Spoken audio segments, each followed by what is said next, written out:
nama saya Alisa Asdianti sebagai Nining Kubae. Perkenalkan, nama saya Hadila Zahwa Aulia sebagai putri. Perkenalkan, nama saya Mutia Mumtazah sebagai Dayang Satu. Perkenalkan, nama saya Kiat Zahwa sebagai Dayang Satu dan Penata Busana. Perkenalkan, nama saya Repo Akbar sebagai Raja. Perkenalkan, nama saya Kevin Juliansyah sebagai Hulu Balang dan awak kapal. Perkenalkan, nama saya Kemas Muhammad Farah Talaji sebagai Pangeran. Dan teman kami satu lagi, yaitu Adem Taruna Nifri yang berhalangan hadir hari ini. Sekian video dari kelompok kami yang bernama Nining Kubae. Assalamualaikum warahmatullahi wabarakatuh. Pada zaman dahulu, ada seorang janda tua yang bernama Nining Kubae. Janda itu tidak mempunyai anak sejak ditinggal suaminya puluhan tahun yang lalu. Nining tidak pernah menikah lagi. Ia pun tinggal sendirian di sebuah gubuk kecil di tepi sungai. Untuk bertahan hidup, setiap hari Nining Kubae mencari ikan di sungai dan umbi-umbian di hutan. Suatu hari, sebuah perahu berawak dua, orang berlabuh di tepi sungai. Setelah turun dari perahunya, kedua awak tersebut menuju ke sebuah gubuk tempat tinggal Nining Kubae.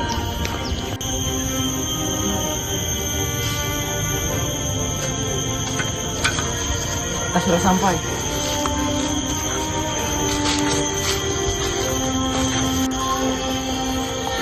Permisi, apa ada orang di dalam? Maaf tuan-tuan, ada yang bisa nenek bantu? Abi di sini untuk menawarkan bayi kepada nenek. Apakah nenek berkenan membelinya? Oh, suatu kebetulan. Nenek memang tidak mempunyai anak selama ini. Nenek hanya hidup sendirian. Beruntung, Nining Kubae memiliki sedikit tabungan. Akhirnya, ia pun membeli bayi itu dengan uang tabungannya.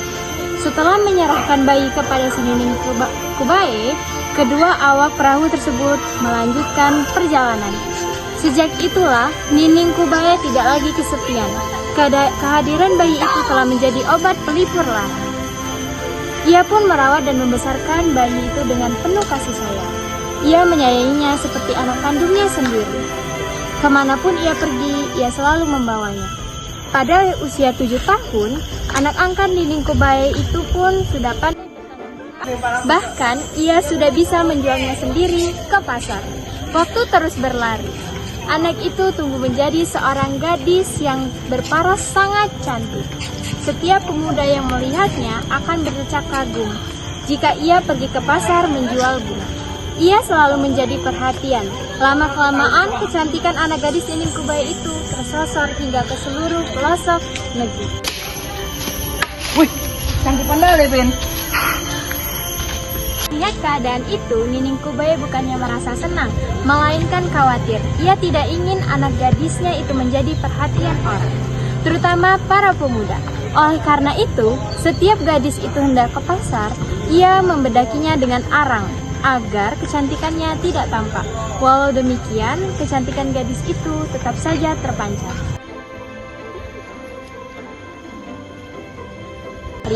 Terdengar bahwa raja dari negeri tetangga merasa tersinggung karena kecantikan anak gadis Nining Kubae melebihi kecantikan putrinya. Apa yang dikhawatirkan si Nining Kubae pun terjadilah. Berapa utusan dari raja datang ke gubuk Nining Kubae.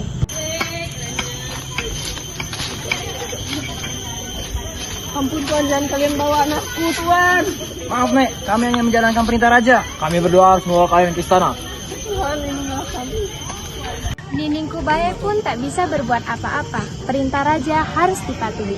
Akhirnya, kedua pun dibawa ke istana. Dalam perjalanan, si Nining Kubae senantiasa berdoa kepada Tuhan Yang Maha Esa agar tidak terjadi sesuatu pada diri mereka, terutama pada anak gadisnya.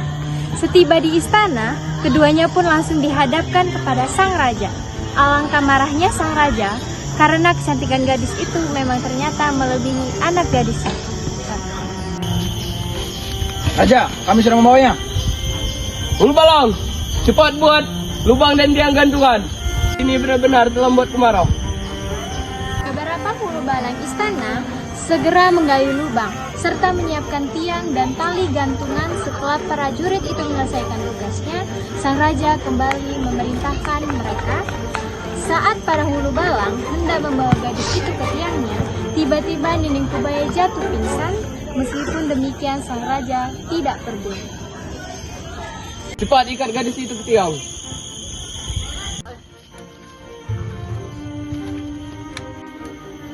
Bulu Balang, bawa anak gadis ini ke tiang gantungan. Baik, Baginda.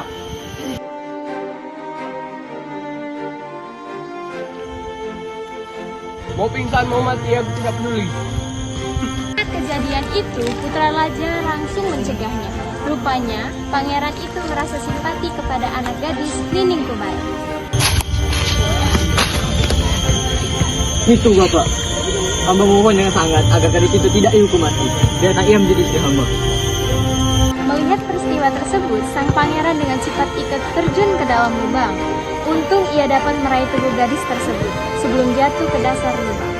Maka selamatlah gadis itu dari ancaman maut. Namun alangkah terkejutnya sang pangeran saat memeluk erat tubuh gadis itu.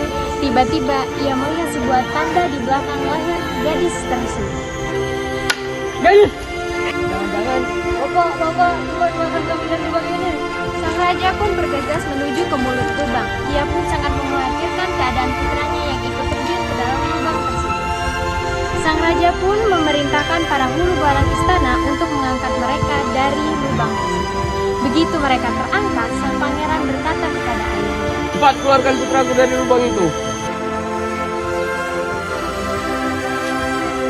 Bapak, coba lihat tanda juga gadis ini. alangkah terkejutnya sang raja saat melihat tanda itu. Ia langsung teringat kepada putrinya yang telah hilang sejak dulu. Maka, ia pun segera memanggil Nining Kubai untuk menanyakan asal-usul gadis itu. Mendengar kisah itu, sang raja menjadi terharu. Ia yakin bahwa sesungguhnya gadis itu adalah putrinya yang hilang diculik ketika masih bayi. Ia pun amat menyesal karena hampir menghilangkan nyawanya putri sendiri. Tanpa berpikir panjang, ia langsung merangkul gadis itu. Hai Nining Kubai, apakah gadis ini benar-benar anak kandungmu? Ampun Baginda, sebenarnya gadis ini bukan anak kandung hamba. Belasan tahun yang lalu, ada 2 orang awak kapal datang ke gubuk hamba dan menawarkan bayi ini. Karena hamba tidak memiliki seorang anak, hamba membeli bayi ini.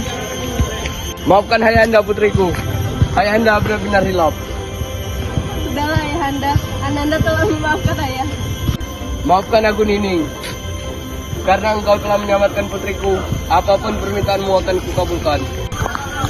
Baiklah Baginda, hamba hanya memiliki satu permintaan. Sebutkan. Hamba hanya ingin selalu bersama si gadis, karena hamba telah menganggap si gadis sebagai anak kandung hamba sendiri. Baiklah Nining. Tidak lupa, sang raja menyampaikan ucapan terima kasih kepada Nining Kubai. Telah merawat putrinya hingga besar dan menjadi cantik.